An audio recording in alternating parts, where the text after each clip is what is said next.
son las coautoras del trabajo. La presentación se basa principalmente en un artículo de revisión que se terminó el 15 de abril. Es por eso que cosas que han salido posterior del 15 de abril no se van a ver o no se van a discutir en la mayoría. Hay bastante representación femenina. Aquí tenemos los coautores. En primer lugar, pues tenemos a la doctora Marta Arévalo Mora, pues ella ya está certificada en Gringolandia, es residente actualmente del IES de los CEBOS en medicina interna y es una de las médicas frontline ahorita en estos tiempos de COVID y es graduada de la UES. La doctora Angelina Freire, más popularmente conocida como Blue of Fire, porque siempre tiene su pelito pues pintado de azul. Ella pues también es ayudante de neurología clínica, también está estudiando para los STEPS y es graduada de la Universidad Católica Santiago de aquí.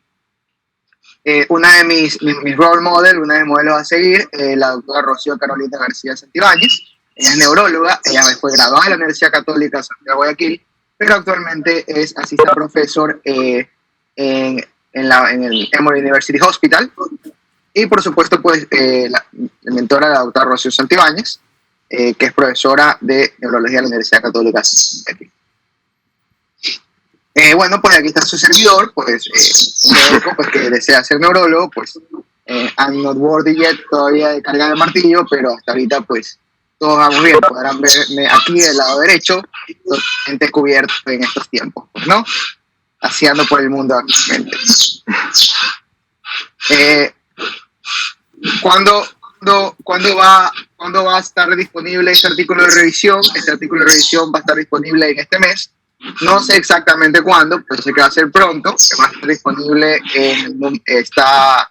va a estar disponible este artículo en la revista ecuatoriana de neurología. Cabe destacar que la revista ecuatoriana de neurología es la única revista de medicina aquí en el Ecuador que está indexada en SCOP. Entonces, sumamente importante y estudioso de esa revista aquí en el Ecuador. Ahora, pues todos sabemos acerca de COVID-19. COVID-19 empezó a finales del 2019 de una forma misteriosa, casos de neumonía con radiología completamente curiosa empezaron a emerger. Entonces Wuhan, en China, empezó a ver todos estos casos y se volvió el epicentro del mundo, ya Ground Zero. Y nos podemos dar cuenta que empezaron a salir reportes de neurológicos. Y el primer trabajo a gran escala original que empezó con estas descripciones fue este trabajo presentado por Mao y sus colaboradores. Ahora, si se dan cuenta, aquí dice abril de 2020, pero ese es la versión revisada por pares. La versión revisada por pares salió marzo-abril, salió 2 meses después. La primera ocasión que se observó este trabajo de investigación de reportes fue en febrero, a finales de febrero 25. Siempre han sido populares los servicios de preimpresión, pero actualmente han emergido muchos. Entonces, no está mal, pero sí hay que discernir su contenido y eso es algo muy importante que tenemos que tener en cuenta cuando nosotros revisemos la información que hay en estos lugares. Sea como sea, ¿cuál fue el principal resultado de este trabajo? Que fue un trabajo retrospectivo. El principal resultado fue, número 1, que sí hay manifestaciones neurológicas que están dadas entre un 36.4%, que se da mucho más en personas con comorbilidades, sobre todo cardiovasculares, diabetes mellitus, hipertensión, personas añosas, personas con cuadros atípicos, es decir, no respiratorios, y con cuadros severos. Entonces, esos fueron los principales resultados. Y cuando yo revisé esto, fíjate que yo me enteré, la primera vez que me enteré por esto de acá, fue por Twitter. Entonces, Twitter es una es una excelente forma de hacer networking, de darte a conocer y de conocer cosas que están pasando. No todo es hate en Twitter. Es bastante útil. Pero fíjense, muchachos, que más o menos el cuadro, y digo más o menos porque este cuadro está hecho principalmente en base del cuadro, de uno de los cuadros principales de ese trabajo, que fue modificado y fue unido a aproximadamente 21 estudios observacionales retrospectivos. Entonces, y que lo pusimos nosotros en frecuencia, en porcentaje, perdón, de mayor a menor. Entonces, estas son las manifestaciones neurológicas asociadas por infección SARS-CoV-2. Y lo más importante tener en cuenta es que hablamos de asociación, y ya lo mismo lo voy a explicar. Pero fíjate que la pérdida o la disminución o la alteración del sentido del gusto es uno de los principales, ya que varía desde el 5.6 hasta el 88%. Y el 88% es dado con bastante autoridad porque fue un estudio europeo extremadamente mucho más grande que el otro. La muestra fue mucho más grande. De igual forma, pues te das cuenta que también las alteraciones de olfato son iguales, alcanzan 85.6. Y es por eso que muchas personas hablan del hecho de que esto en particular es extremadamente importante. El hecho de identificar las alteraciones tanto del olfato como del gusto. Nos puede guiar bastante. Entre otras las manifestaciones comunes tenemos mialgias, alteración o injuria muscular, cefalea, que casi siempre está presente. La alteración de la conciencia es bastante importante, ya que va desde el 7.5 al 16.5%. Neuralgia, el otro hace un tiempo atrás. ¿Alguien más está por ahí? ¿No? Ok. Hace más o menos unos meses, un mes más o menos, alguien me preguntaba, mi padre tuvo COVID, está con bastante dolor intercostal, ¿a qué se puede deber? Y la verdad que estas personas o bien puede ser algo pleurítico o puede ser neuralgia. Entonces el examen físico nos podría ayudar a eso, pero es algo importante tener en cuenta porque pese a que es 2.3, hay personas que van a tener eso, entonces puede ser una causa de dolor neurálgico bastante importante. Alteraciones visuales es algo que hay que tener en cuenta, ya que se han descrito casos de conjuntivitis, hay exudados también a nivel de la conjuntiva, entonces también es importante tenerlo en cuenta. No se ha demostrado hasta el momento que el coronavirus 2 causa el compromiso del nervio óptico, pero sí los otros coronavirus hay experimentos animales descritos que hay afectación del nervio óptico. Ataxia y crisis epilépticas, crisis en total, convulsiones son algo que se ha observado en pacientes también con COVID-19. Ok. Perdón. A ver, y entonces, ahora, es importante entender esto, muchachos. Asociación no significa que es una causa. Hay que ser escépticos, pero no hay que ser cínicos. Entonces, hay que ser bastante escéptico con lo que está pasando actualmente. Pese a que, por ejemplo, a mí me encanta neuro, no puedo pensar que todo aquello neurológico que vea en COVID está relacionado a COVID, o por lo menos o está causado por COVID. Entonces, es súper importante tener ese escepticismo presente. Entonces, necesitamos mucho más información y cada vez hay más información. Y justamente eso es lo que necesitamos. Finalmente, la causa es principalmente decidida por el investigador. Entonces, el investigador, una vez que la metodología, los resultados, y con ese nivel de evidencia, pues se puede tomar decisión. Y cuando hablo por investigador, hablo de grupos de investigador, no uno solo, porque eso es un problema, pues, ¿no? Siempre tiene que estar crítico por varias personas. Ahora, si el coronavirus, o los demás sí hay afectación, registros previos, pero si este coronavirus causa afectación o compromiso neurológico, se ha discutido bastante cuáles serían las vías por las cuales afecta el tejido neural. Entonces, ya sea por vía aérea, que es probablemente la más común, más que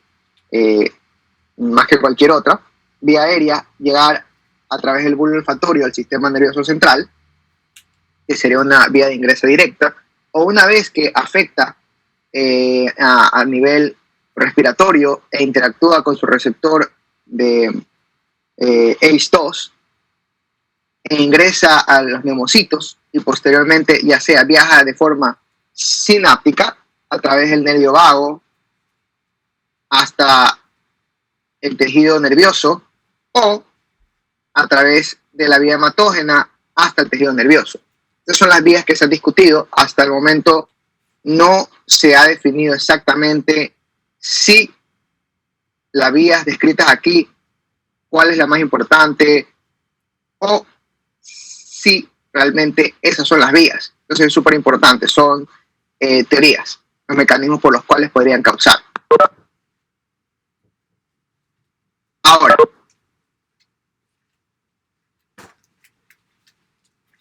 una vez que el coronavirus ha entrado a nuestro cuerpo y nosotros decimos, ok, ¿cómo el coronavirus va a poder causarnos lesión a nivel neural?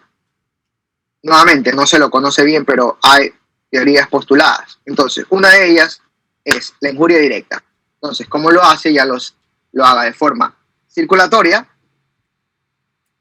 a lesionar la barrera hematoencefálica o a través de vía neural, causando desmielinización, o a través de su compromiso pulmonar y sistémico generalizado, causando un aumento del metabolismo anaeróbico con incremento de acidosis láctica, o tal vez a través de una injuria inmune, es decir, la famosa tormenta de citoquinas de la cual se está hablando actualmente, o a través de otros mecanismos que no están relacionados al complejo mayor de histocompatibilidad, y podría causar ya sea una encefalitis infecciosa tóxica, una encefalitis viral directa o un evento cerebrovascular. Me gustaría hacer especial énfasis en el asunto del evento cerebrovascular por dos razones. Primero, si ustedes se fijan en este cuadro, todos tienen estos cuadritos celestes aquí, excepto el compromiso del receptor ACE2, de angiotensina, convertir a angiotensina 2. ¿Cómo lo podrían hacer? Pues se lo podría hacer de esta forma. Básicamente, los receptores de angiotensina 2 están de enzima convertida a angiotensina 2 están en el endotelio. Entonces, es importante entender que el endotelio es ubicuo, es decir, que está en todo nuestro cuerpo. Si tú te pones a pensar, lo tienes en los capilares desde la punta de tus deditos hasta dentro del cerebro. Entonces, necesitas que tu endotelio funcione bien. Y eso es un punto clave. Tienes que tener tu endotelio funcionando bien. Entonces, cualquier cosa que pueda afectar la función del endotelio te va a traer problemas. Así como una placa arteriosclerótica causa problemas en el endotelio porque no libera óxido nítrico, así cualquier otra cosa que dañe el endotelio puede causarte esto. Entonces se ha postulado que el coronavirus se une a estos receptores y obviamente pues son fagocitados por el endotelio y va a depletar, va a eliminar, va a consumir el pool de estos receptores y el funcionamiento del endotelio se va a ver afectado y por lo tanto puede desarrollar una cascada de coagulopatía y por lo tanto aumentar el riesgo de eventos cerebrovasculares, no solo isquémicos sino hemorrágicos, aunque nuevamente no está correctamente definido. Es por eso que es importante tener en cuenta todos estos mecanismos, que son postulaciones.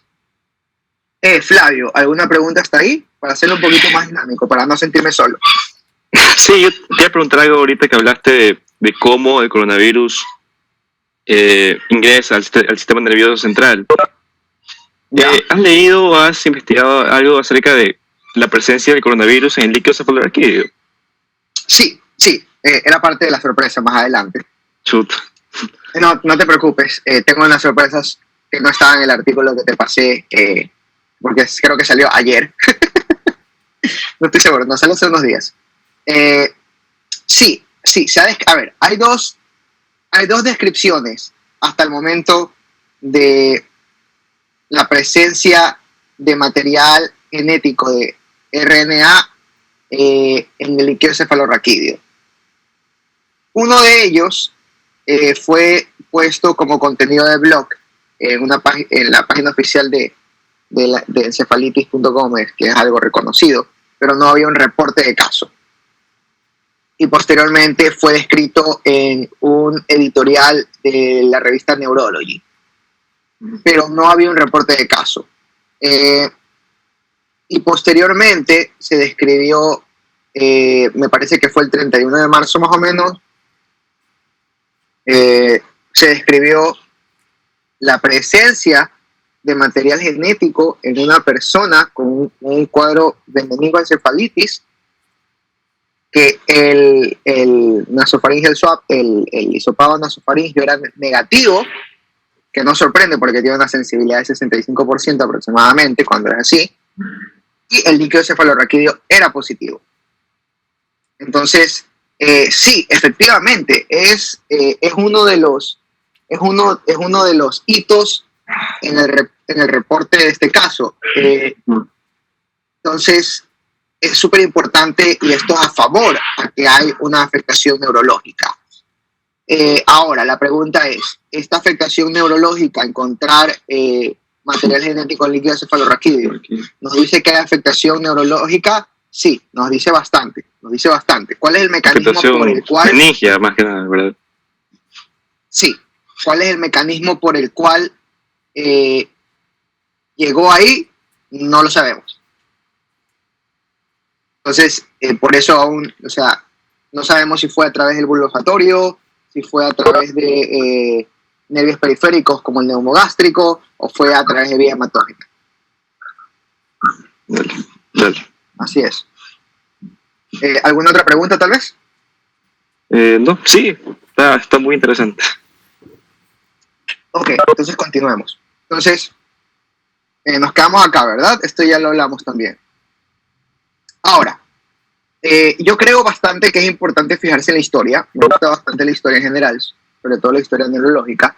Y algo que es importante entender es este cuadro. Por favor, fíjense en este cuadro, porque lo ordenamos cronológicamente. Y fíjate que esto habla de pacientes en los cuales se ha descrito afectación neurológica con otros coronavirus.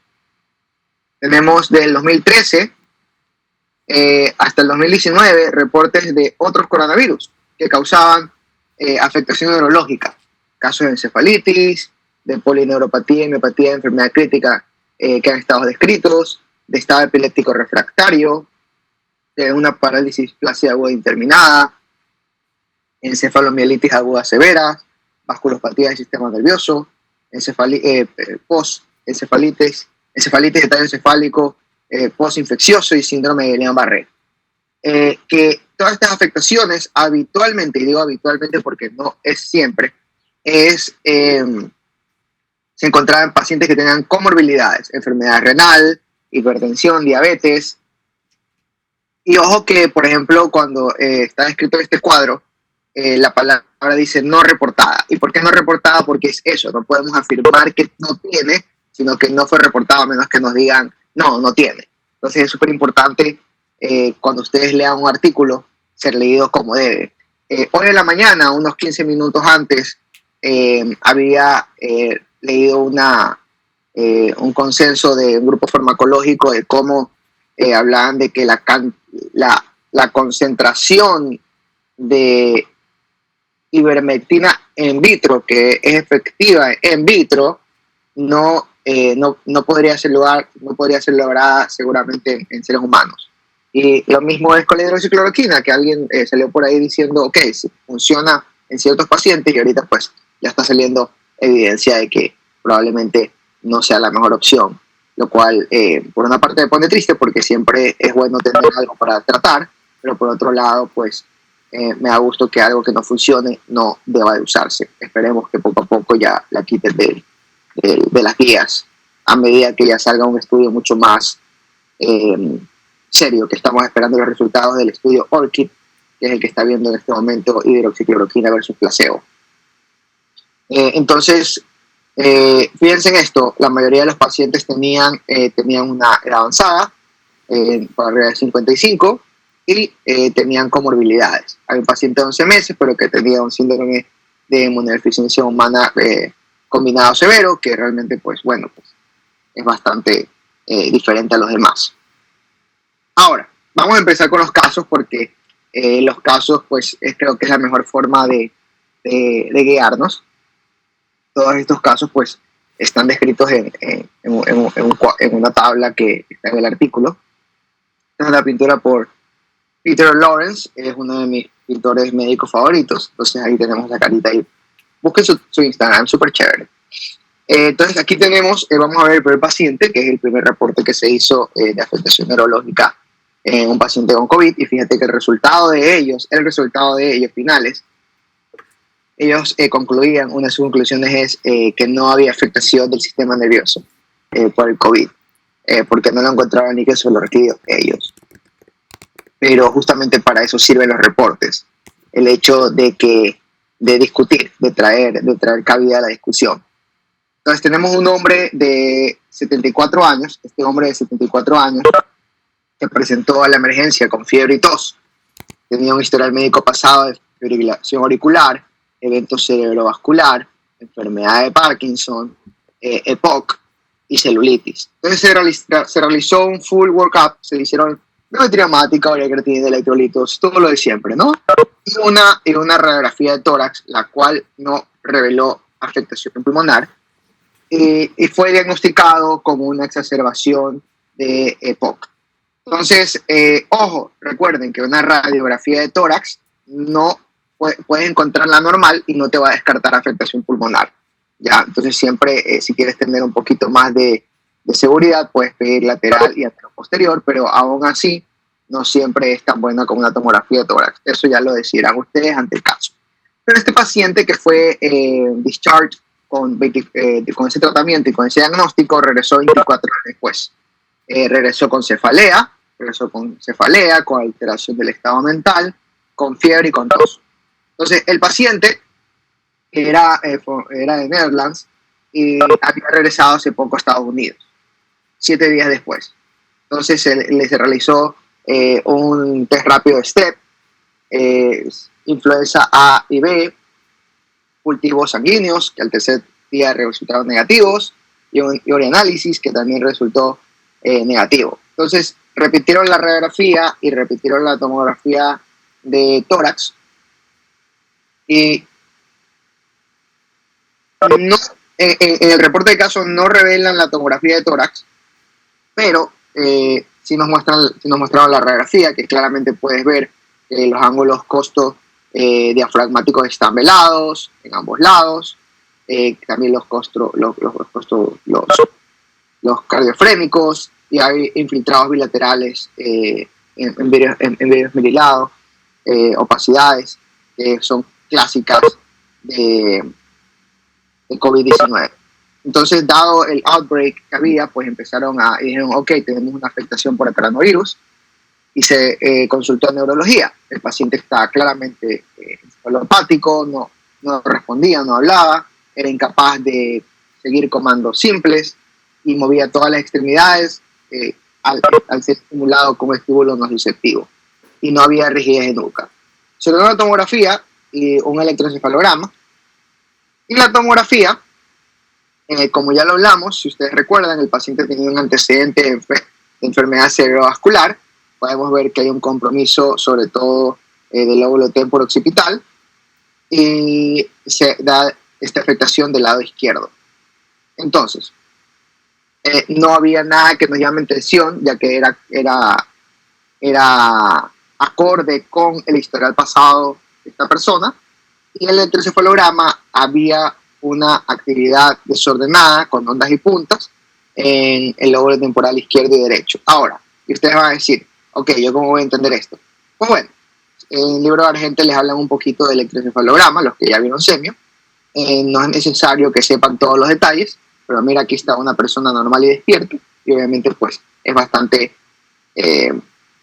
bastante grosera la diferencia. Si algún día les interesa por lo menos entender un poco o ver si algo no está tan bien, siempre es importante tener en cuenta llamar a alguien que sepa más y por lo menos saben que aquí estos numeritos habla de la localización de los electrodos en el cráneo.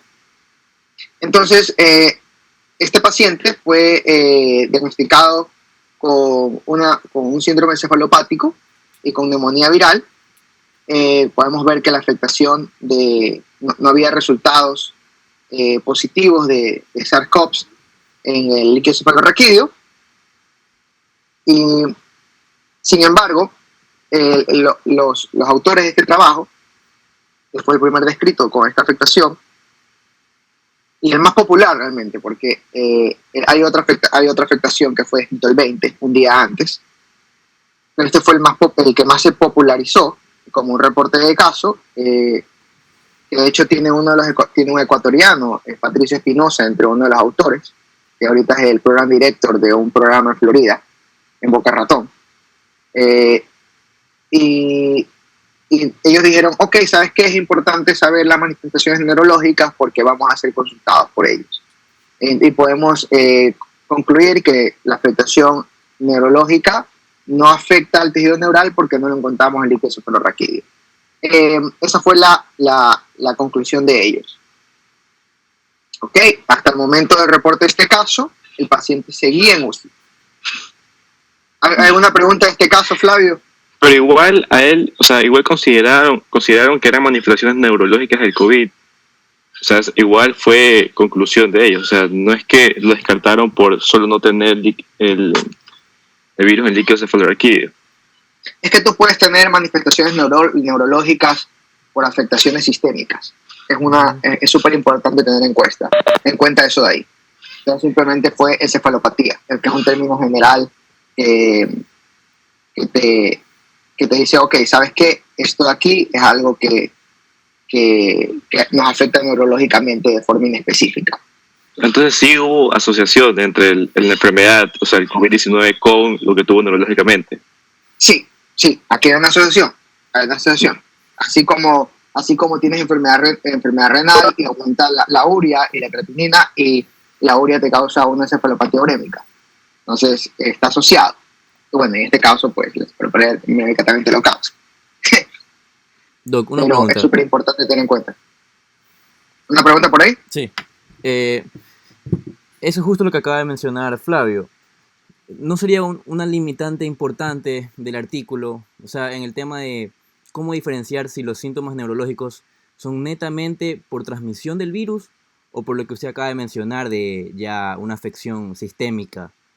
Que bueno, al final después el artículo lo dice como una limitante al no poder hacer más pruebas neurológicas como una electromiografía o tal vez un electroencefalograma para tratar de evitar este tema de contagios cruzados.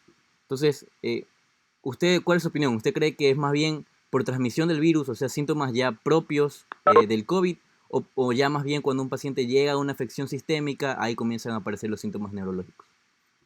No te entendí bien la pregunta. O sea, si es que me hiciste muchas al mismo tiempo. Dime una. Si los síntomas neurológicos son netamente por transmisión del virus, o ya cuando el paciente llega a una afección ya sistémica y ya comienza a afectar todo. A ver, en primer lugar, ¿qué es lo que yo creo? Lo que yo creo pues no es tan relevante como la evidencia. Pero efectivamente cualquier persona sea afectada por cualquier afectación sistémica. Entonces, el virus ya per se te causa hipoxemia, así que sí, tiene que haber un grado de encefalopatía solo por la hipoxemia. El cuerpo tratará de corregirlo, pero simplemente va a haber un punto en que no va a poder hacerlo. Ahora, ¿cómo puedes decir, ok, ¿sabes qué? Este virus es el culpable de esta encefalopatía porque atacó el cerebro? Tendrías que esperar que se muera el paciente y hacer y ojo, el cerebro tiene una necrosis liquefactiva, entonces tienes que sacarlo, pero pronto. Entonces es algo que tienes que sacar pronto el cerebro, tienes que cortar el cerebro y tienes que estudiar el cerebro. Y por ejemplo, no en Estados Unidos, que es uno de los... En otros países, no es como acá, que tienes una ley que todo el mundo es donante hasta que se muestre lo contrario, ¿ok? Allá tienes que pedir permiso para donar tu cerebro para investigación.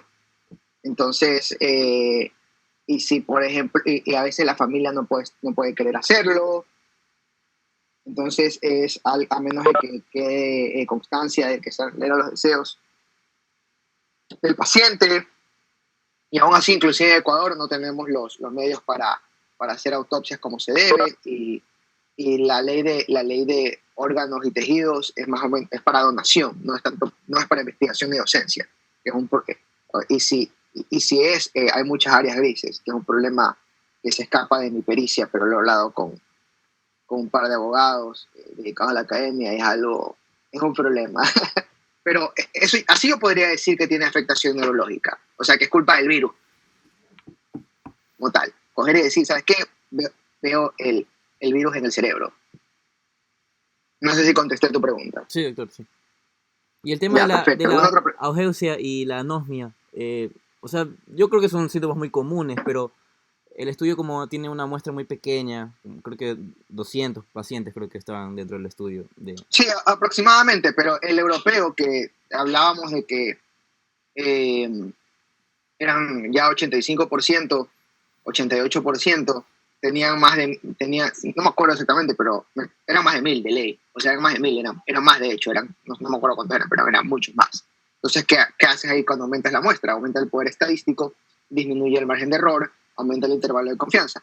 Entonces, sí, ahí puedes darte cuenta de que ya existe una asociación fuerte, ya hay una correlación fuerte, y con una correlación fuerte tú puedes decir que efectivamente causa. Entonces, yo sí me atrevería a decir que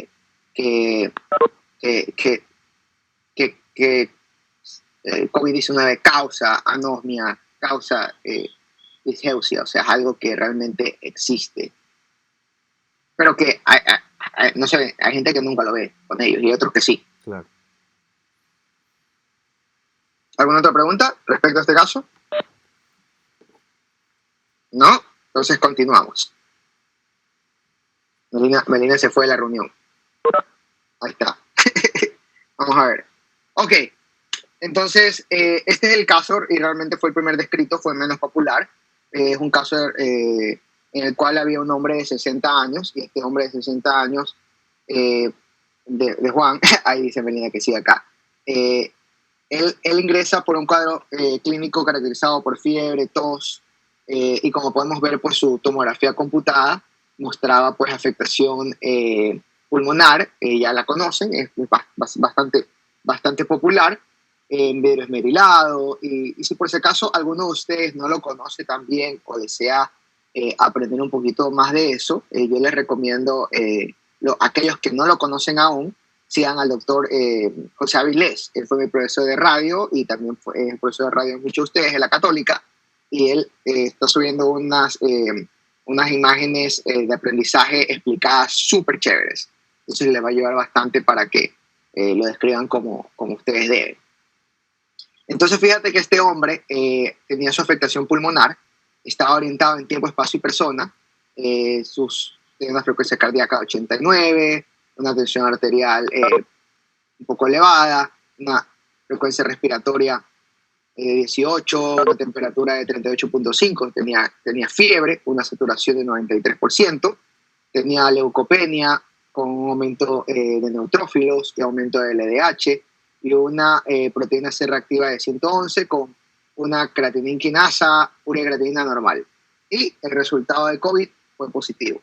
Entonces se le inició tratamiento con oxígeno inhalado, lopinavir, moxifloxacina, interferón, nebulizaciones, antitusivos, meropenem, metilprednisona, o sea, le dieron todo. ¿Ya? Y al día 7 aumentó la proteína C reactiva, el doble aproximadamente. Y en el día 9 el paciente desarrolló dolor, debilidad y dolor a la palpación en sus extremidades inferiores. Se realizaron exámenes emergentes y se observó un nivel de hemoglobina de 12.000, de creatinina quinasa totalmente elevado, previo al otro que estaba normal, LDH muy elevado, ALT y AST de igual forma.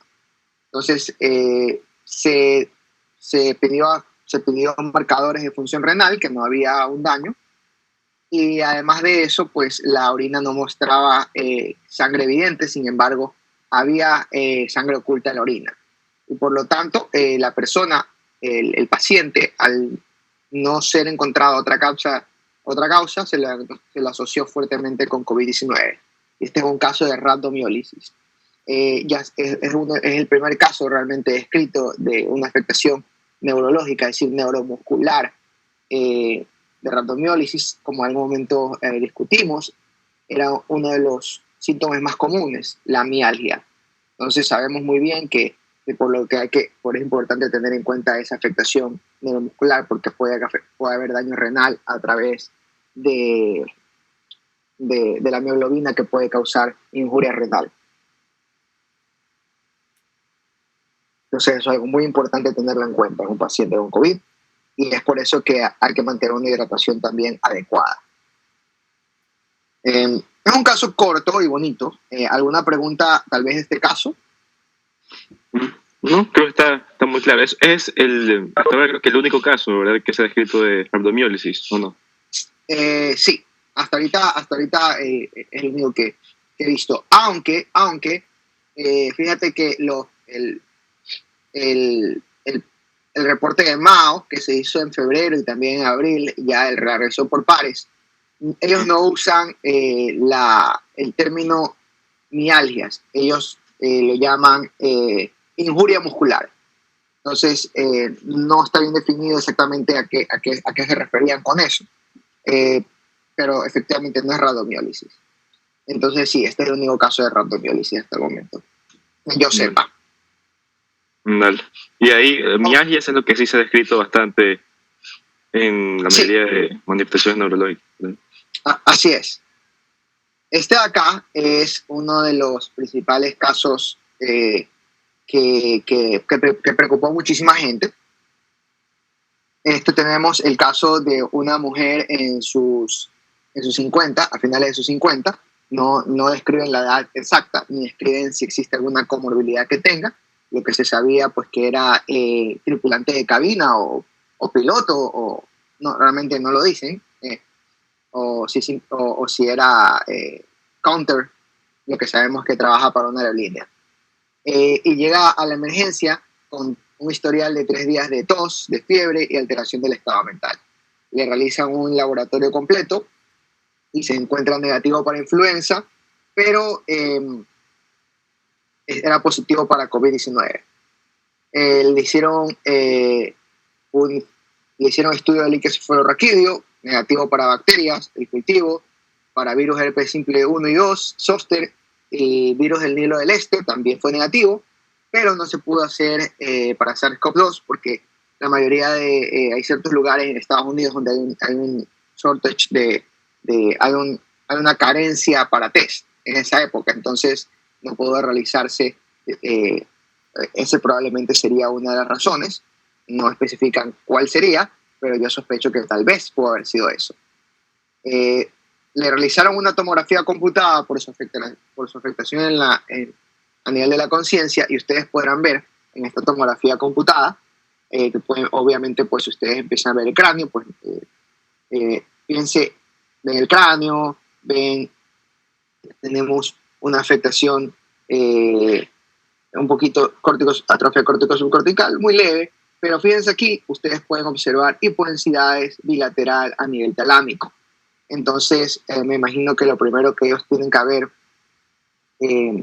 sospechado es que tal vez se pueden haber encontrado con un infarto talámico bilateral, y realizaron, pues, angiogramas y vendogramas para ver si había afectación de las arterias que dan la irrigación talámica. Sin embargo, pues ustedes pueden ver, pues, ¿no? La basilar, aquí pueden ver las dos vertebrales y las cerebrales posteriores, pues que no había una afectación de la irrigación talámica. Por lo tanto, decidieron realizar una resonancia magnética en el que no solo ya se evidenció la afectación a nivel del tálamo, sino también a nivel de los lóbulos mediotemporales. Entonces tenemos afectación talámica y a nivel mediotemporales, y debido al estudio pues se identificó que no se trataba de un infarto exclusivamente, sino también de un componente hemorrágico.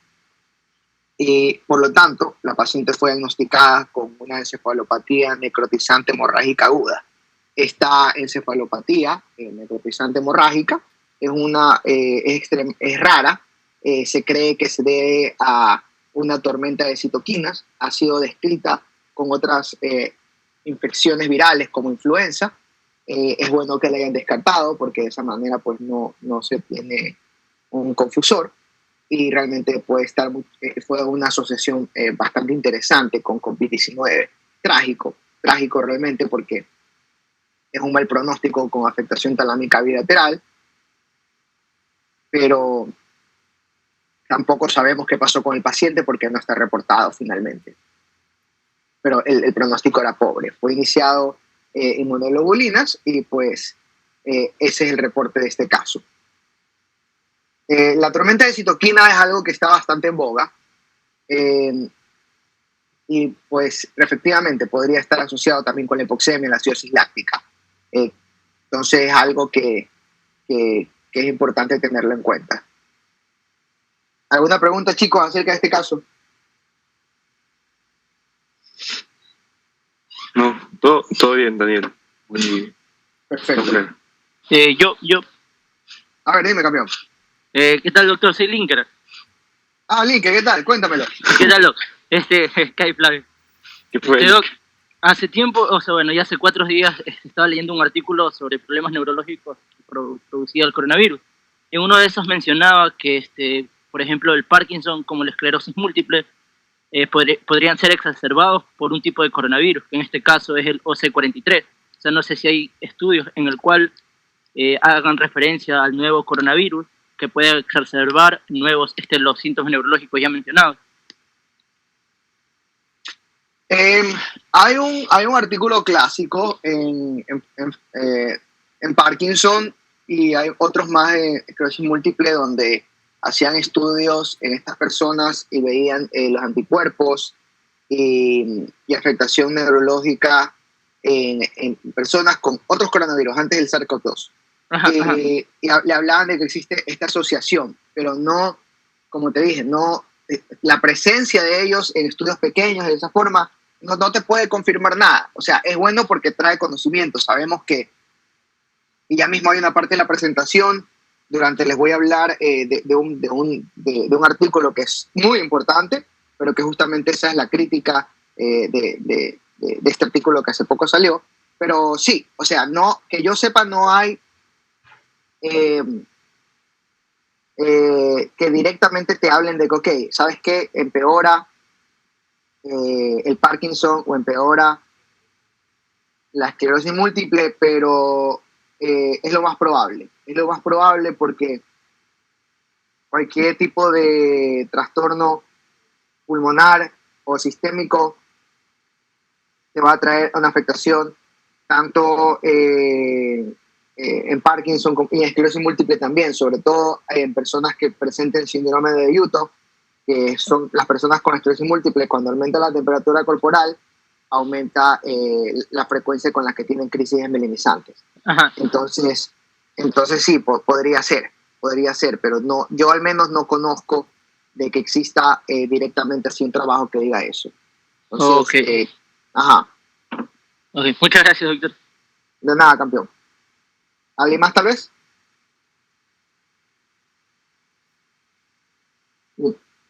Continuamos entonces. Ok. Ahora, este caso era lo que todo el mundo estaba esperando, porque así como Zika, pues también que fue otra epidemia, o se relacionó a Guillain-Barré.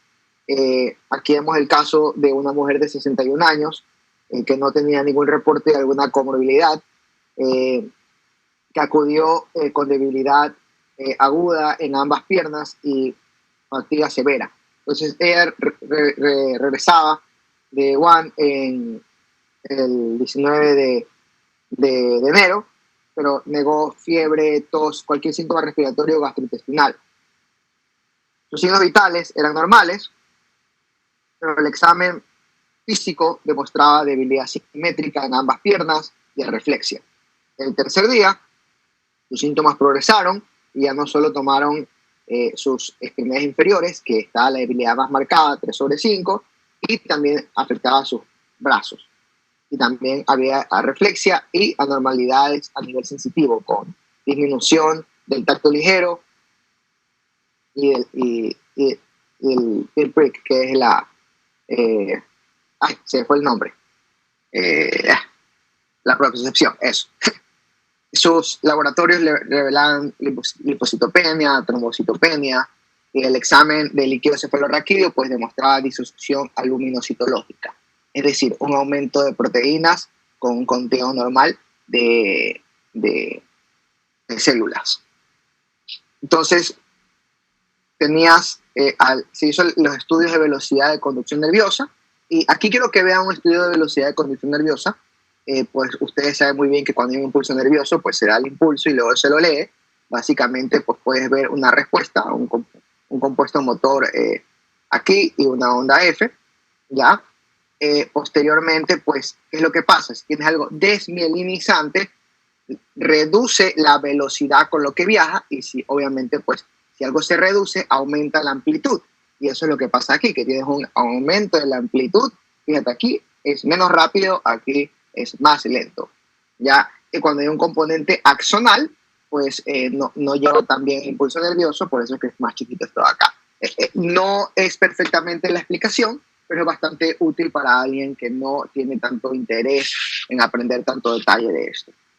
Pero es bastante útil para verlo así. Entonces ustedes pueden ver básicamente como tienes una polineuropatía desmielinizante aguda inflamatoria, en el tercero, que es el mejor ejemplo que existe aquí. A eso se refiere con las latencias retrasadas y las ondas F ausentes. Entonces fue diagnosticada con una neuropatía desmielinizante, una polirradiculopatía, y fue diagnosticada con Guillain-Barré y le dieron inmunoglobulina. Entonces el día 8 ahí desarrolló sus síntomas respiratorios. Y fíjense qué interesante, porque hay pacientes que desarrollan síntomas neurológicos sin desarrollar los respiratorios, o no los desarrollas antes los respiratorios, o los desarrollas después, o nunca los desarrollas. Entonces es súper importante tenerlos en cuenta. Hay que tener un umbral diagnóstico bajo para sospechar COVID. Entonces, súper importante tener eso en cuenta. Le hicieron su hisopado nasofaringio y COVID positivo. Se lo trató con antivirales, y al día 30, que fue ella dada de alta, tanto el examen respiratorio como neurológico estaban normal, y no nombra cuántos le hicieron, pero sí nombran que fue más de uno. Ya le hicieron el hisopado nasofaringio, más de uno tiene que haber sido, probablemente hayan sido 2 o 3, y fueron negativos. Entonces es súper importante Guillain-Barré. Muchachos, el Guillain-Barré es un diagnóstico clínico.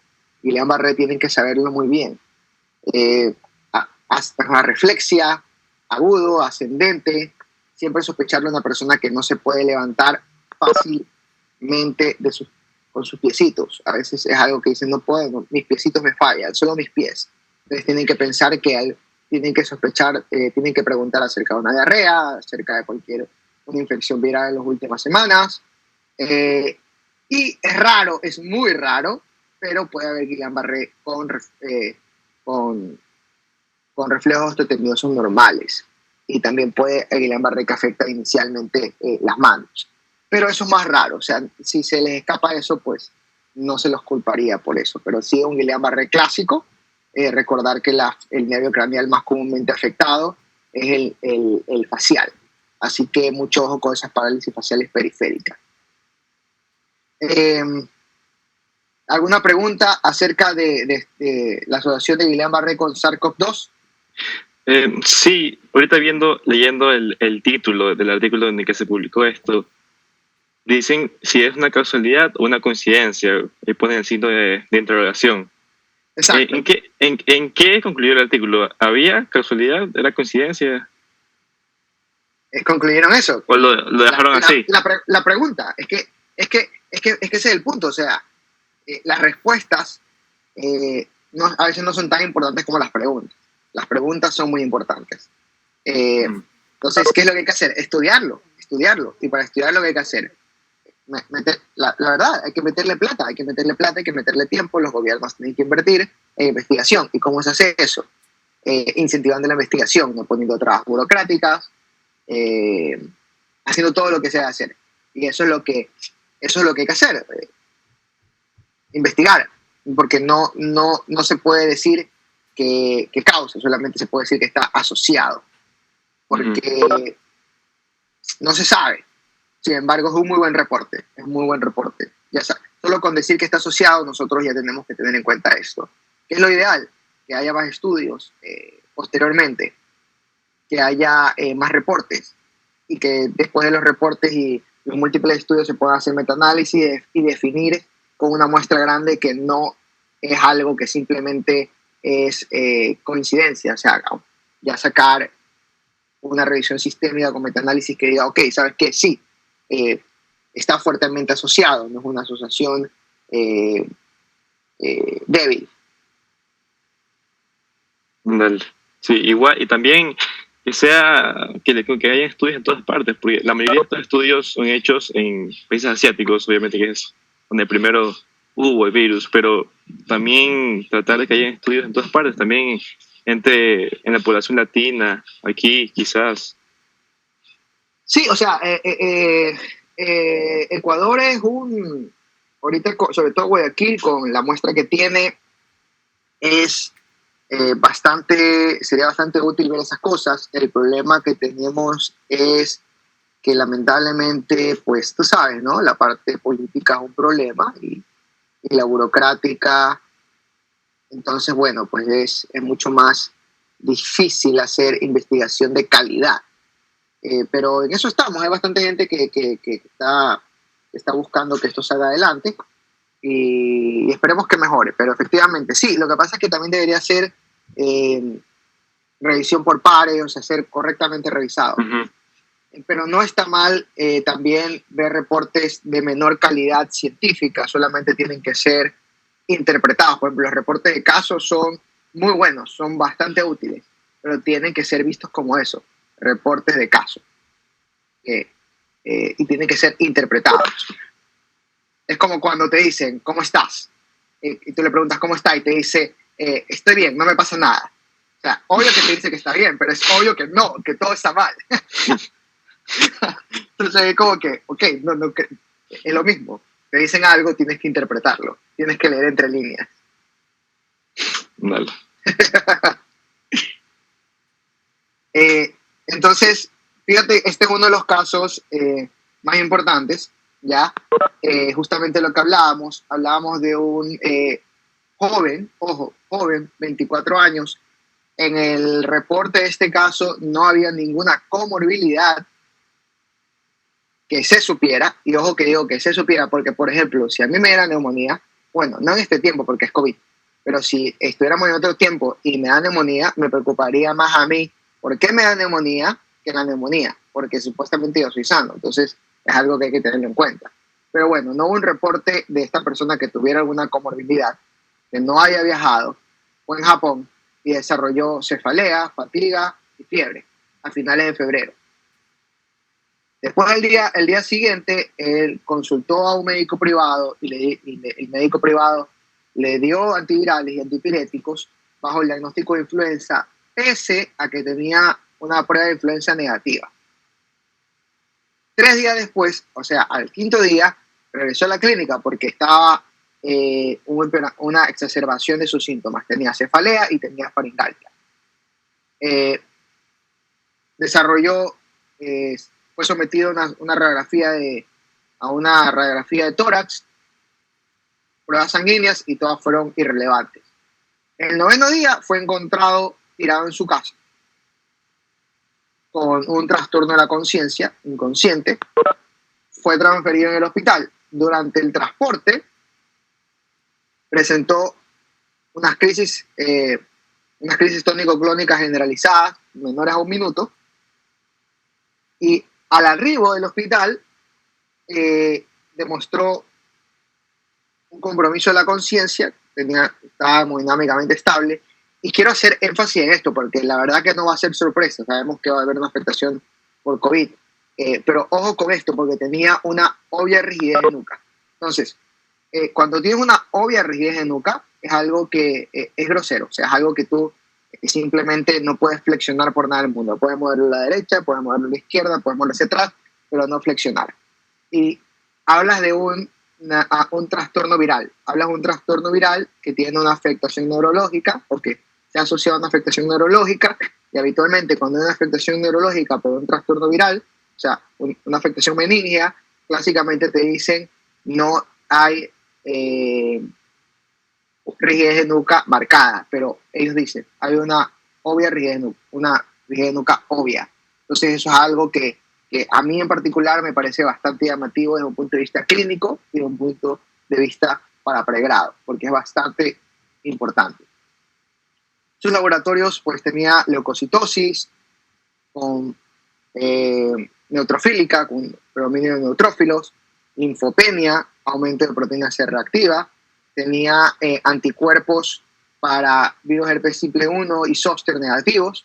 Se hizo una tomografía computada de cerebro que estaba normal, una tomografía de tórax que mostraba afectación en dedo esmerilado, que para que entrar en detalle, todo lo hemos visto, y su punción lumbar estaba con líquido cefalorraquídeo claro, sin ningún color, pero tenía una presión de apertura elevada, era mayor a 320, y un conteo de celular con polimorfos nucleares, leve, pero sin rastro de eritrocitos. Y ojo con esto, se hizo PCR a través de hisopado nasofaringeo, que salió negativo, pero el PCR para COVID fue positivo. Entonces estamos hablando de que este es el primer reporte de caso, este fue el primer reporte de caso de un paciente con afectación del líquido cefalorraquídeo por COVID. Y si tú tienes un paciente que tiene rigidez de nuca, tiene meningitis, el tipo puede tener una hemorragia subaracnoidea que está causando la meningitis, pero tiene meningitis. Entonces, tienes meningitis y tienes el líquido cefalorraquídeo positivo para COVID, ok, estás hablando de una asociación demasiado fuerte. Es lo más probable que sea la culpa de COVID. Es lo más probable. Entonces, en este trabajo es muy bueno. ¿Por qué? Porque ellos te describen en qué tipo de examen usaron. No voy a entrar en detalles, pero te describen qué tipo de probeta, qué tipo de todo. O sea, para decirte, ¿sabes qué? Lo hicimos bien. Entonces, vale la pena leer este reporte en detalle, vale la pena bastante. Lo intubaron por la mala mecánica ventilatoria, fue sometido a ventilación mecánica debido a múltiples convulsiones, fue sedado y fue transferido a UCI con el diagnóstico de meningitis y neumonía viral. Le iniciaron ceftriaxona, banco, aciclovir, otros antivirales, esteroides y levetiracetam por las convulsiones. Le hicieron una resonancia magnética. No sé, aquí hay otros cortes donde hay una afectación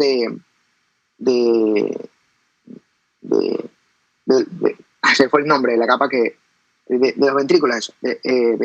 Ellos dicen que es ventriculitis. Hay una clara afectación en el lóbulo temporal. Y el paciente, además de eso, tenía pansinusitis. Entonces, y pueden ver aquí que existe una afectación importante, una hiperintensidad en el lóbulo cerebral derecho.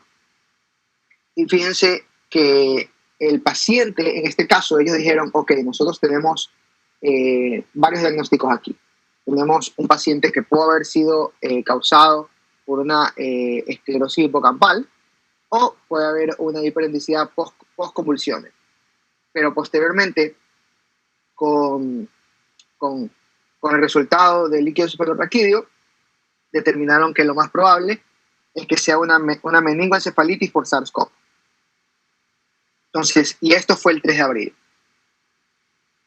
Y te digo que cuando nosotros estábamos escribiendo el artículo, yo estaba bastante frustrado, porque cada vez que le iba a enviar aparecía algo nuevo.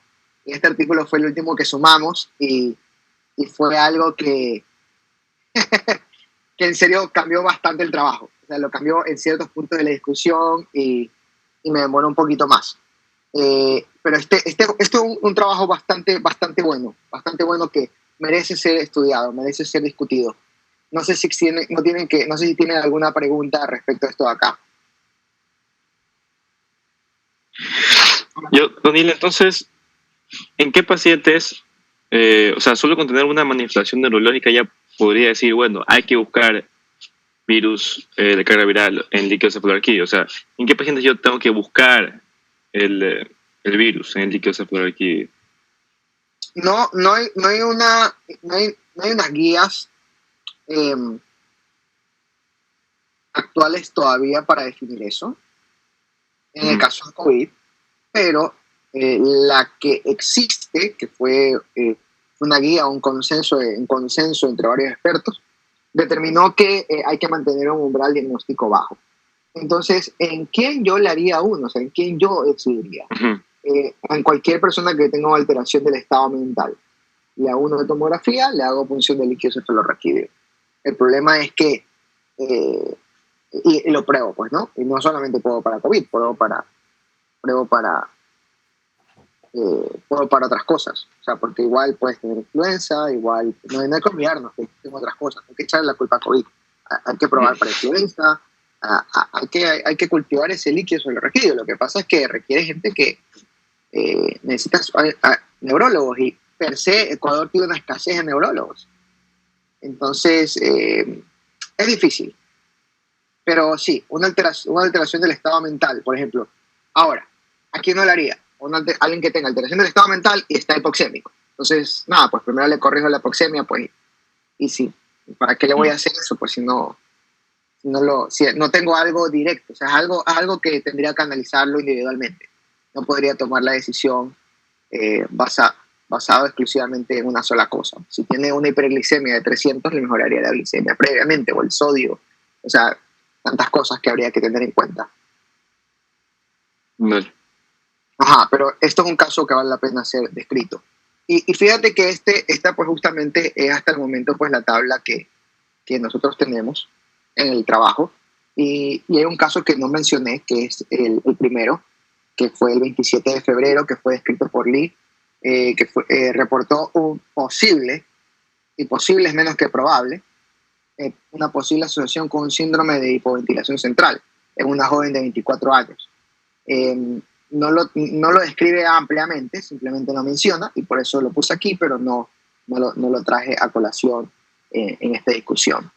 Y esos son los casos que nosotros describimos en el trabajo. Ahora, en el transcurso de estos días, desde el 15 de abril hasta el día de hoy, hasta casi un mes, han habido más reportes. Por ejemplo, al día de ayer vi un reporte de anormalidades en imagenología y resonancia magnética en pacientes con COVID, y había como 49 pacientes y había 50 autores, algo así.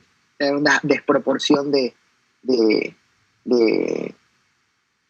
autoría, y que es algo que actualmente pues se está discutiendo. Pero fíjate que de todos los trabajos que han salido hasta el momento, el que más me ha llamado la atención es este de acá. Y con este caso vamos a terminar, y es sumamente importante que lo miren porque es uno de los, hasta el momento, que más nos interesa. Pero es un hombre de 74 años. Este hombre de 74 años es un hombre hispánico. Esto fue en Nueva York. Con un historial médico pasado de enfermedad de Parkinson. Fue admitido debido a fiebre, confusión y un resultado de hisopado nasofaringeo positivo para COVID. Fue traído por su familia debido a que tenía 2 caídas en casa. Y ojo con las personas mayores. Las personas mayores, sobre todo con comorbilidades, su afectación pulmonar en muchas ocasiones solamente se ha manifestado por caídas a repetición. Entonces este paciente había negado previamente que si tuviera fiebre, cefalea, náusea, vómito o contactos enfermos o viajes. El paciente llega a la admisión y estaba confundido, pero estaba orientado en persona y lugar. Tenía una fiebre de 38.9, un conteo plaquetario bajo y una saturación de 94, un poco bajo pero aceptable. La tomografía computada no tenía infiltrados, la pulmonar, y pues en la tomografía de cerebro pues había cambios no específicos, atrofia córtico-subcortical y otras lesiones más, pero que no había tenido un cambio de otra que se había hecho 6 meses antes. Al paciente lo iniciaron con hidroxicloroquina y enoxa, y el día quinto desarrolló una fibrilación auricular con una respuesta ventricular rápida, con prolongación de QT. Entonces obviamente le quitaron la hidroxicloroquina, le dieron amiodarona y revirtió completamente. Lo iniciaron con tocilizumab y metoprolol, y el paciente fue empeorando, y cada vez mucho más, hasta que el día 11 expiró. Entonces realizaron una examinación posterior al fallecimiento con secciones del lóbulo frontal, y esto fue lo que encontraron. Y es aquí donde es súper importante. Este artículo fue publicado hace muy poquito, ¿ya? Se me olvidó la fecha, pero fue hace poco, tendría que buscarlo. Fue este mes, creo, o a finales de... Bueno, pongámosle que fue este mes. No me acuerdo exactamente cuándo fue. Pero mira, estos son cortes a través de un microscopio electrónico del lóbulo frontal. Entonces, por si acaso, pues esta es la membrana basal, este es el red blood cell, el eritrocito, y la célula endotelial, ¿verdad? Entonces, tú puedes ver que aquí dentro de la célula endotelial hay vacuolas citoplasmáticas, y puedes ver que hay partículas virales. Estas partículas virales tienen dos tipos de proyecciones citoplasmáticas que son muy características de los beta-coronavirus. Entonces, aquí se ve mucho más obvio cómo están saliendo y entrando del capilar las partículas virales, ¿ya? Entonces habla de cómo hay una transmisión del virus entre capilares en el tejido neuronal. Entonces, es súper importante este trabajo, este artículo. Entonces, tú puedes ver que aquí está el tejido neural, el neural tissue, ¿ya? Y puedes ver básicamente cómo las partículas virales, pues, en varios estadios. Entonces, te dice que hay una transmisión entre capilares, entonces, entre células capilares. El virus está básicamente entrando y saliendo de las células endoteliales, de los capilares. Y aquí se ve mucho más. Y fíjate que aquí se ve muy bonito. Aquí está súper más claro, ¿no? Tienes tu membrana basal, la célula endotelial, los capilares, y fíjate, aquí está toda la célula, y puedes ver, mira el virus aquí. Aquí está el virus, y está fácil de verlo, y fíjate que está aquí, está aquí, está aquí, está acá, está acá, está acá. Fíjate esto acá. Entonces, este aquí es el primer trabajo que te dice, ok, ¿sabes qué? Hemos visto un beta-coronavirus en el cerebro, en un paciente que falleció por COVID. Y está chévere porque eso puede demostrar la explicación de cómo el virus ingresa al sistema nervioso, o sea, al cerebro. Sí, podría ser que lo más probable sea hematológico. Ahora, ¿cuál es mi... Ahora, voy a ser el abogado del diablo. Hay descripciones que se han encontrado en pacientes con Parkinson, un beta-coronavirus. ¿Cómo sabemos que ese beta-coronavirus es el SARS-CoV-2? Porque no puede ser otro beta-coronavirus. No se puede saber. O sea, de que se puede. Yo no sé cómo se hace, pero o sea, me imagino que se toma esa muestra y se la analiza y se ve su secuencia genética. Ajá. O sea, el trabajo es buenazo, es súper bueno, es importante, ¿no? Pero lo que trato de decirte es, fíjate, eso quise pintártelo inicialmente. Quiero pintártelo, ¿sabes qué? Te estoy mostrando un, un trabajo que te dice, ¿sabes qué? Hemos encontrado coronavirus en el cerebro. Ya. Y yo te digo, ok, perfecto, ¿qué coronavirus es? Ahora, no desmerezco el trabajo, me parece a mí emocionante, maravilloso, o sea, me parece algo interesantísimo. Solo digo que nosotros tenemos que ser críticos con lo que leamos. No se trata de desmerecerlo ni enaltecerlo, se trata de decir las cosas como son. Ahora, el trabajo es maravilloso, y tipo, el grupo de personas que lo hizo son excelentes, o sea, en el sentido de que hicieron algo maravilloso. Pero aún así hay que pedir más y hay que ser más, hay que ser escéptico y decir, ok, quiero más. Y de hecho ellos lo dicen, hay que investigarlo más, hay que secuenciarlo, hay que hacerlo más. ¿Alguna pregunta respecto a este de acá? Este de aquí, que es sumamente interesante. Este no está en el artículo de revisión, por si acaso. Salió hace muy poco, o sea, no lo puede tener.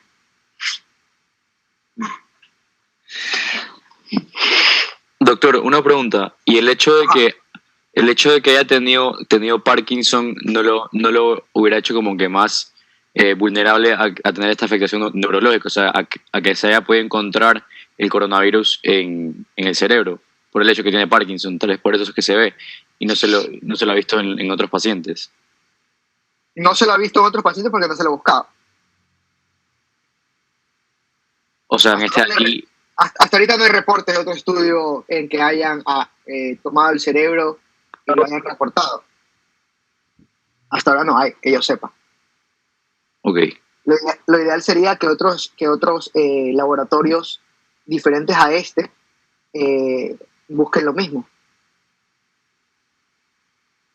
Lo que pasa es que para que esta persona haya tenido que haya donado, tiene que haber donado su cerebro. O sea, es un esfuerzo importante, es un esfuerzo titánico de las personas, porque no todo el mundo dona su cerebro para estudios. Así es en Estados Unidos, por si acaso. Tienen que voluntariamente donarlo. Alguien tuvo que tal vez haberlo pedido, no lo sé, eso no está escrito, pero sería interesante saber la historia detrás de ello. No es tan fácil hacer investigación cuando ustedes lo ven. De hecho, en la revista Ecuatoriana de Neurología hay varios artículos hace poco escritos acerca de qué tan difícil es hacer investigación desde el punto de vista no solo de Ecuador, sino de Sudamérica. Entonces, sí, estamos aprendiendo cada vez más del coronavirus, no solo neurológicamente, no sus afectaciones dermatológicas, inclusive sus afectaciones pulmonares. Hay cosas que aún no sabemos, hay muchísimo que no sabemos. Y cuando empezó todo esto, muchos de mis amigos me decían, tal cosa, y yo, no sé, no se sabe, hay que esperar, recién a finales de mayo empezaremos a ver información de calidad.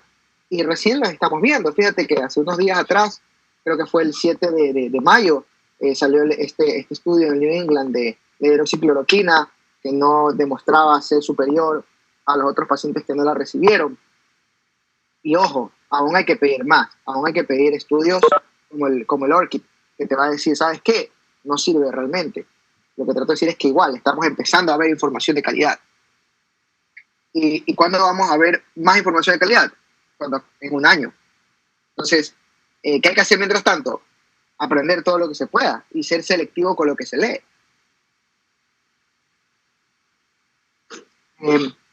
Quisiera finalizar esto acá con algo muy importante. Son tiempos bastante difíciles, en el sentido de que el ser humano es una persona social, una persona que requiere compasión, requiere empatía. Pues, ustedes lo conocen, pues, State, The Doctor, me parece, está en el Tate Museum, pero bueno, no importa. Fue pintada por Luke Fields. Se llama El Doctor, el médico. Pueden ver cómo pues, este médico en esa época no podía hacer nada. De hecho, se cree que la niña de la pintura murió, pero no dejó de estar a su lado. Y en estos tiempos que no tenemos 100% seguridad de lo que le va a servir a los pacientes, es importante estar ahí. Entonces, es importante en muchas ocasiones no solo enfocarse en la parte médica, muchas veces los pacientes aislados, decirles, ok, ¿cómo se siente? Ha podido comunicarse con sus familiares. No todo el mundo entra con celular y a veces pasan 20 días sin saber de sus familiares. Es importante sentir que alguien se está preocupando por ello. Palabras, lo mejor que se le puede, la mejor medicina en muchas ocasiones que se le puede dar a una persona en un momento difícil son palabras de consuelo. Simplemente estar ahí, a su lado. Entonces, hay muchas ocasiones que eso es muy importante, muchachos. Entonces, es importante estar unidos en lo que se pueda. A muchos de ustedes, pues los he visto en sus reuniones de Zoom. Estoy muy orgulloso de muchos de ustedes que han sido mis followers. Sigan esforzándose ahora que la mayoría de cosas van a ser online. Esfuércense ustedes bastante, sean comprensivos con muchos de sus docentes, pero al mismo tiempo también exijan bastante de ellos y sobre todo de ustedes mismos. Estoy abierto completamente a preguntas, así que, a darle. Cuéntenme, A ver. ¿qué preguntas tienen? Aquí hay un par de preguntas en el chat. Primero, Matías pregunta, doctor, ¿por qué cree usted que no se diferenció el tipo de COVID en ese artículo, en el último que nos explicó? ¿Algún conflicto de interés o falta de presupuesto? No lo sé, no lo dice. No me gustaría hacer juicios de valor basados en eso, pero no es fácil. O sea, no es fácil. A mí me hubiera interesado ver eso. Tal vez, yo soy muy sincero, desde mi punto de vista, yo no lo hubiera hecho diferente. O sea, yo lo hubiera encontrado ahí, lo hubiera reportado esto de ahí y luego vería que se tarda más el material genético y buscaría enviarlo a una revista con mayor impacto. Entonces, sí, o sea, y lo que te estoy diciendo ahorita es un conflicto de interés, porque me interesa enviarlo a una revista de mayor impacto. Si secuencio genéticamente algo, o sea, y no estaría mal, no es inmoral ni antiético, simplemente es diferente. O sea, muestro los resultados en un trabajo, unos pre-result study, y luego pues lo hago mucho más detallado. Y simplemente sería importante. Y de hecho, imagínate que digan, ok, encontré beta coronavirus acá, y acá me di cuenta que no era el SARS-CoV-2. Nada, pues simplemente saco otro, muestro un estudio de que no siempre si encontramos un beta coronavirus va a ser SARS-CoV-2. O sea, pero esto es simplemente diciéndote algo, ¿cómo se llama? Algo hipotético. No es algo que se dé. O sea, pero no lo sé. En el artículo no describen sí, y de hecho nunca te dicen, o sea, simplemente encontramos un betacoronavirus. Lo que trato de decirte es que esa es mi crítica, o sea, y eso cómo se resuelve, eso tú envías o cómo lo traes a la luz, se hace una carta al editor y se le envía y se abre la discusión. Y ese es el punto, o sea, no se trata de pelearse, se trata de una discusión, es muy saludable. Listo. A ver, siguiente pregunta. Gonzalo pregunta, Daniel, en tu experiencia en el hospital que trabajas, ¿qué tanto ves o escuchas que mandan imágenes CT de cerebro en pacientes con COVID-19? Sí he visto. Yo lo he hecho. Me pasó con un paciente, pero, a ver, neuro siempre es algo que no todo el mundo lo maneja. Y lo entiendo porque, por ejemplo, si a mí me dice gineco, pues, algo obstétrico, yo busco un ginecólogo. O sea, yo no podría recibir un parto. Sería irresponsable hacer eso. Salvo cuando son multíparas, ahí sí rueda solita.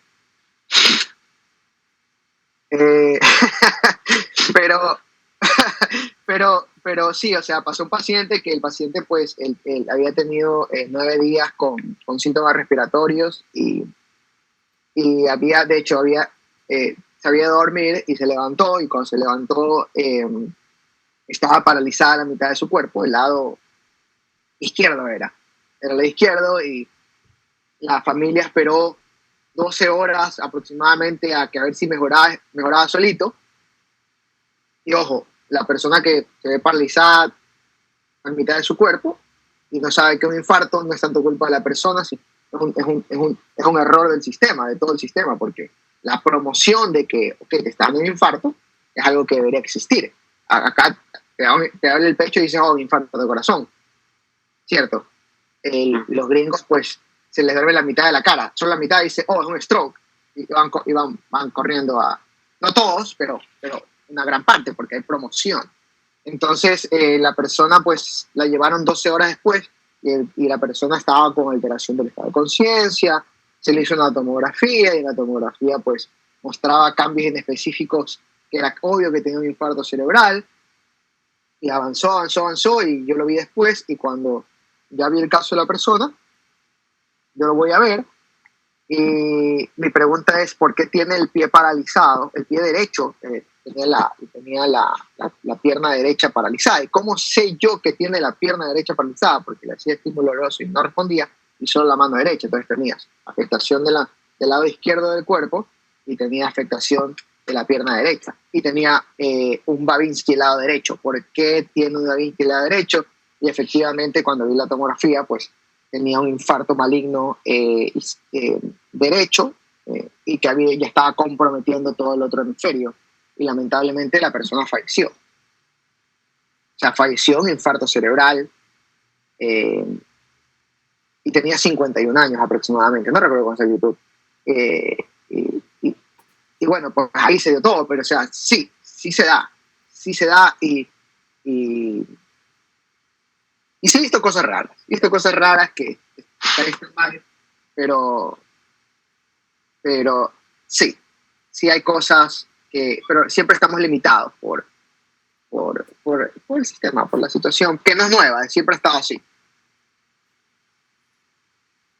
Ya, a ver, Camila pregunta que ¿está recomendado realizar la punción para examinar el líquido cefalorraquídeo? O sea, más o menos ya respondiste, creo. Uh-huh. ¿Por más? Bueno, y Matías continúa con lo que ya respondiste acerca del artículo, el último artículo. Dice que si en el caso hipotético de que se hace una prueba genética y se sabe qué tipo de COVID es, ¿se puede agregar esa información al estudio y volver a publicarlo? ¿O cómo se puede publicar una vez? ¿O ya no se puede? No sé, eso depende de cada revista. Pero siempre, a ver, lo más común es que el sentido común prima. Entonces, y si no sabes algo, tienes que preguntarle más que sepa. Y cuando hay un conflicto de interés, es importante que tú o sea, lo primero, no mentir, no hacer algo que esté mal, no prejuicio, buscar beneficencia, la verdad, justicia, los principios básicos éticos, y sobre todo declarar el conflicto de interés. Por ejemplo, yo te digo mi experiencia, una vez enviamos un estudio acerca de neurofobia al Mundial de Neurología, fue aceptado, y luego le enviamos ese mismo trabajo a la Reunión Americana de Neurología. Y en el conflicto de interés pusimos que había sido presentado previamente en el Congreso Mundial de Neurología. Y, o sea, y está bien, y tú lo buscas y hay dos artículos que están lo mismo, lo único que cambia es el orden de los autores, porque me pareció justo que en ese caso, en ese tiempo, la doctora Regato, que era ya le tocaba a ella ser la primera autora. Entonces, esa fue mi percepción de las cosas. Pero primero, conflicto de intereses, que el journal lo permita, y básicamente eso. O sea, básicamente eso de ahí. Y por último, si te equivocas, siempre tienes la opción de reconocer tus errores a través de una errata. Ajá, eso ha pasado. Te cuento un particular, para que veas el ejemplo, que pasa en todas las revistas, cuando salió en el 2015, hubo dos artículos que fueron publicados casi al unísono en dos revistas diferentes, que describían la presencia de linfáticos en el sistema nervioso central meningio. que clásicamente pues a todo el mundo le habían enseñado que no existían. Y pues el laboratorio pues que lo publicaron, luego pues alguien escribió que ya había descripciones previas y ellos simplemente publicaron una errata. Entonces, cuando tú cometes un error, pues lo reconoces. Ahora, lo que no puedes hacer es falsear datos. O sea, puedes hacerlo, sí, pero no se debe hacer, está mal, no se debe, nunca. Entonces, porque tarde o temprano, más cae un mentiroso que un ladrón. Entonces, basta con que otro laboratorio intente replicar los resultados y al no obtenerlos, va a ser claro que estás mintiendo. Si tú no puedes replicarlos, pues claro, es claro que tarde o temprano, y ha pasado, no es raro, se ha pasado lamentablemente gente en todos lados del mundo, o sea, hablamos de Europa, y no, en Europa, España, hablamos de Suiza, Estados Unidos, han falseado datos y han sido descubiertos. Entonces es súper importante no mentir.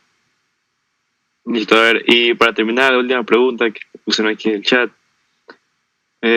Dijeron, hola Daniel, una pregunta. En la actualidad, con respecto a los SBs químicos, ¿sabes cuál es la causa?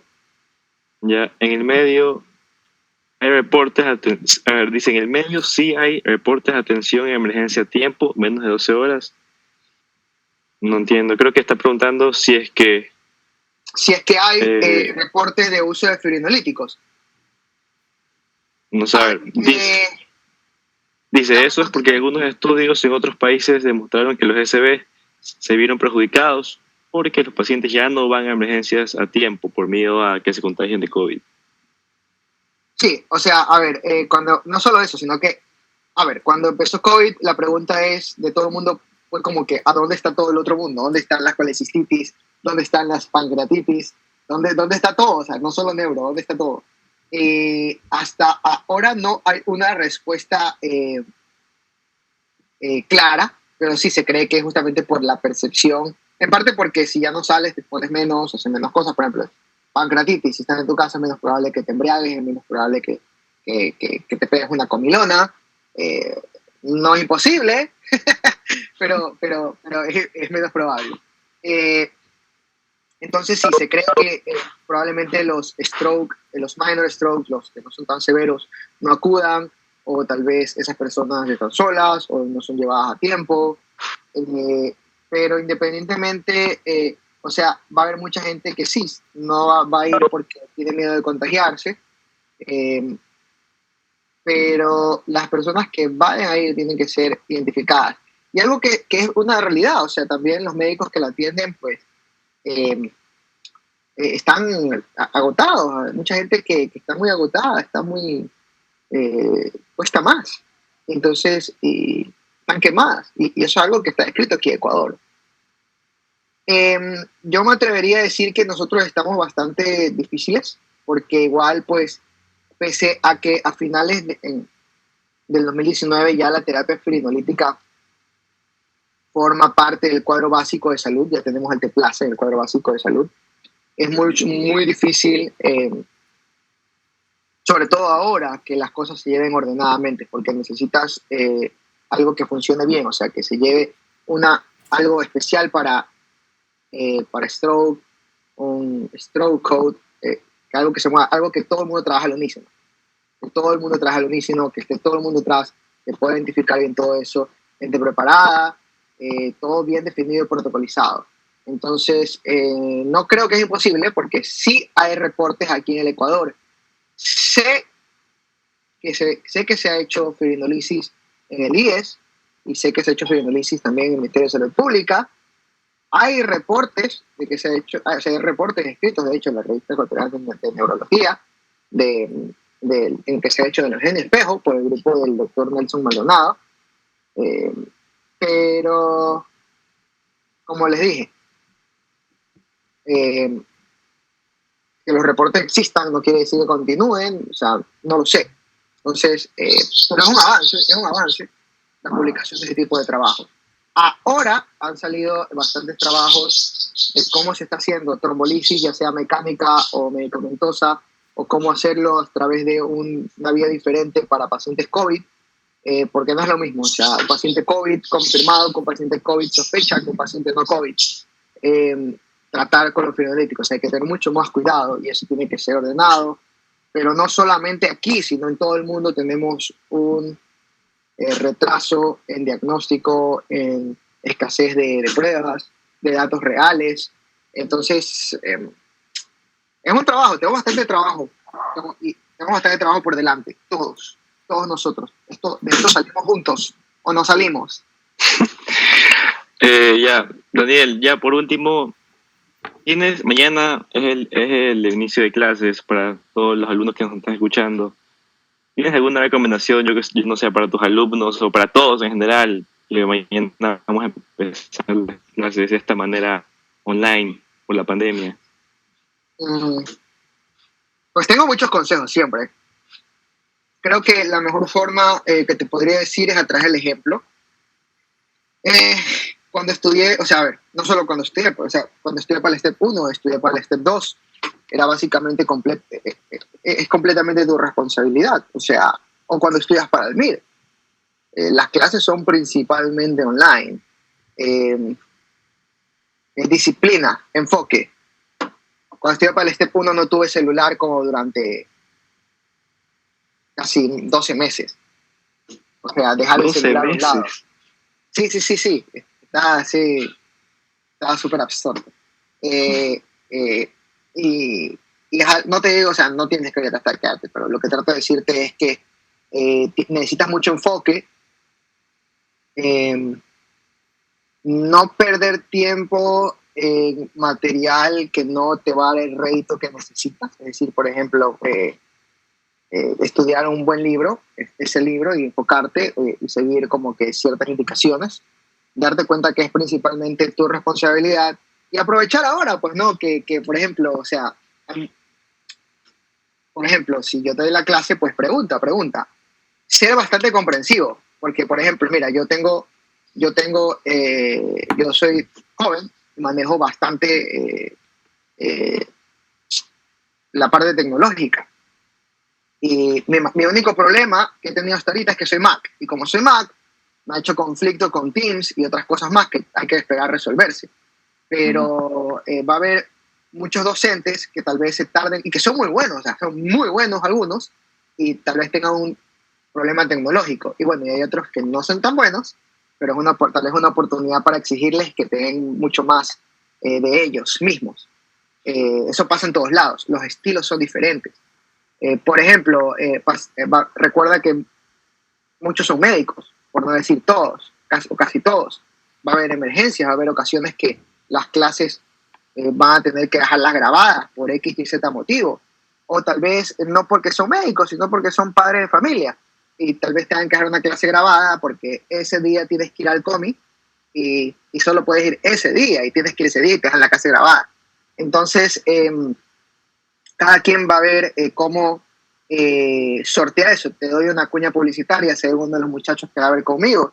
Yo particularmente lo que voy a hacer es tener reuniones aparte con ciertos grupos en otras horas, por lo menos una vez cada semana, una vez cada 2 semanas para realmente tutoriarlos, ¿no? Sino, o sea, esa parte, o sea, como que estar a ellos, decirles cómo están aquí, cómo están acá, otra pregunta, ciertas cosas que realmente tú aprendes mejor de alguien que te cae bien, de alguien que ves que realmente le interesas y que respetas y admiras. Eso es algo que es parte de cualquier relación, confianza y comunicación. O sea, siempre decir la verdad. Decirte, o sea, si te cambian el horario del hospital, ¿qué vas a hacer? Nada, pues tienes que ajustarte y llevarlo ahí y todos tenemos, y lo mismo por parte de los docentes, va a haber tal vez hay personas que están enfermas o sus padres están enfermos, tienen que cuidarlos, entonces habrá que ajustarse y dar lo mejor de sí, pero al mismo tiempo pues ser compasivo, pero sobre todo enfoque, disciplina, ese creo que es dar lo mejor de cada uno. La ley del máximo esfuerzo siempre. Listo, Daniel, en serio, muchas gracias por acceder a estar aquí con nosotros. Ha sido un placer para mí. Y a todos los que nos están escuchando, si quieren leer más, o sea, saber más acerca de lo que habló Daniel, los invito a que lean la revista Cultura de Neurología de este mes, ¿verdad? Y que iba a salir Ajá, todavía no sale, apenas salga, bueno, se va a hacer un boom, tal vez te la pase te la voy a pasar para que tú le hagas un boom por allá, Ok. tal vez lo puedes poner directamente a la a charla. la... Ujú. Ajá, el link, ajá. Lean toda la Listo. revista porque va a estar buena, ¿ah? Va a tener mucho COVID y sobre todo va a tener un enfoque, una perspectiva ecuatoriana, que a veces nos falta eso cuando leemos otros lados. Ya, listo, Daniel. En serio, de nuevo, muchas gracias y muchas gracias a todos los que se conectaron. Ya, espero que haya sido muy informativo para todos ustedes. Listo. Bueno, pues hermano, muchas gracias a ti y gracias por la invitación. Espero verlos pronto a todos. Disfruten y cuídense mucho y pasen con sus madres el día de hoy. Si las tienen lejos, pues envíenles algo que hay delivery. Y métanle todo al ñeque, ¿ok? Listo, Daniel. Gracias. Cuídense. Hasta luego. Chao. Chao, chao.